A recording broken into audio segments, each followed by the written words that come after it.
Hello class, चलिए आज हम लोग थोड़ा फ्रेंच रिवॉल्यूशन के बारे में जानते हैं।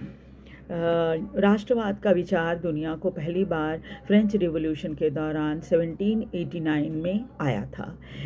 फ्रांस तब तक एक प्रादेशिक राज्य बन चुका था जहां पूर्णतया राजा का शासन चल रहा था, लेकिन फ्रांसीसी क्रांति के दौरान कुछ राजनीतिक और संवैधानिक बदलाव आए जिससे सत्ता राजा के हाथों से फ्रांसीसी नागरिकों के हाथों में चली गई थी।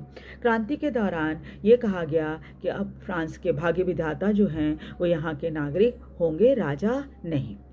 लोगों को एक सूत्र में बांधने के लिए कई कदम उठाए गए, जिसमें ला पैट्री यानी मदरलैंड, जैसे हम भारत में मातृभूमि बोलते हैं, और ली सिटोइन यानी नागरिक को विचार को महत्व दिया गया, जिसमें सभी को समान अधिकार दिए गए। एक नया झंडा बनाया गया जो तिरंगे की तरह था, 3 रंग थे उसमें, इसलिए उसको तिरंगा कहा जाता है।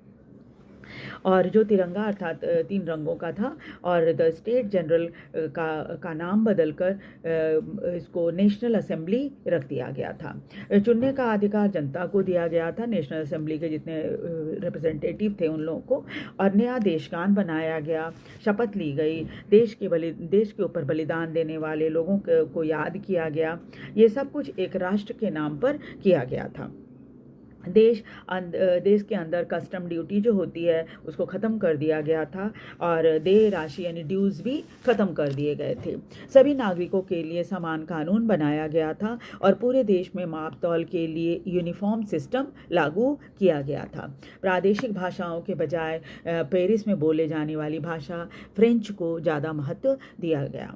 क्रांतिकारियों ने सिर्फ फ्रांस में ही नहीं बल्कि धीरे धीरे करके यूरोप में भी राष्ट्रवाद को फैलाने का बीड़ा उठाया। जब फ्रांसीसी क्रांति की खबर पूरी यूरोप में मिली, लोगों को लगी, तब यूरोप के अलग अलग देशों में स्टूडेंट्स और शिक्षित लोगों ने क्लब बनाना शुरू किया और उसमें विचार विमर्श करने लगे। इसी दौरान जो है जैकोबिन क्लब भी बना था। इस तरह फ्रेंच रिवॉल्यूशन का असर पूरे यूरोप में फैल गया था, और यही कारण है कि मेटरनिच ने एक बार टिप्पणी की थी कि जब भी फ्रांस छींकता है तो पूरे यूरोप को सर्दी लग जाती है, जुकाम हो जाता है ना। यानी कि हर मुसीबत की शुरुआत फ्रांस से ही होती है। वीडियो कैसा लगा? वीडियो को लाइक और सब्सक्राइब जरूर कर दीजिए, शेयर भी कीजिए। Thank you very much.